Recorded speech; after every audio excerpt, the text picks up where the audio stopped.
Blake Boss here, folks. Today we're going to be talking about stock market margin debt. The New York Stock Exchange recently updated its stock market debt data, and it's showing that Main Street and Wall Street are continuing to dump billions of dollars in borrowed money into the stock market. As you can see from this chart here, borrowed money in the stock market, known as margin debt, hit an all-time high of $423.7 billion in November. After we adjust this data for inflation, though, this puts margin debt at around 4.6% below levels seen during the housing bubble and above high set during the dot-com bubble. So as you can see, margin debt balances are very high.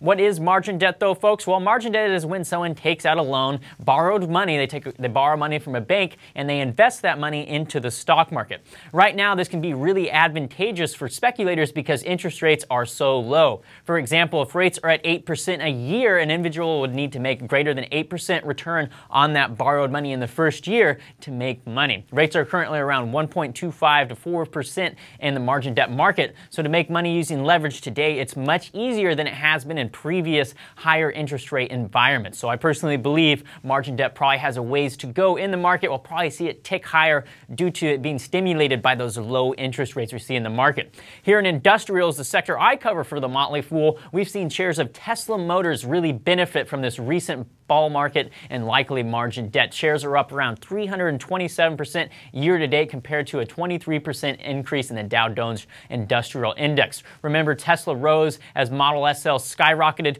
proving the shorts wrong that were betting against the stock, causing an incredible short squeeze in sales, causing those shares to skyrocket. The market is now predicting a successful launch of the Model X and Gen 3 mass market EV, so investors will really want to keep an eye on those key developments at Tesla Motors. The takeaway though, folks, debt shouldn't be used to time the market. If you see data like this, it shouldn't be used to scare you to selling in your entire portfolio, but rather just something to sober up your investing psyche. When I see the market rally and debt levels race upwards, I personally start making my wish list of stocks to buy on a market correction or sell-off and making sure my investing thesis for each of my holdings is still intact. If not, it might be the time to sell some of those holdings if the investing thesis has played out. For example, I recently sold my shares in Omega Protein Corp because it was a value play and the shares had rallied and the value play had come to fruition, thankfully. That's all I have on margin debt today, folks. But if you want to email us at retirerich@fool.com, we've seen you 3 great stock picks to help you save for retirement. Thanks for watching, and Fool on.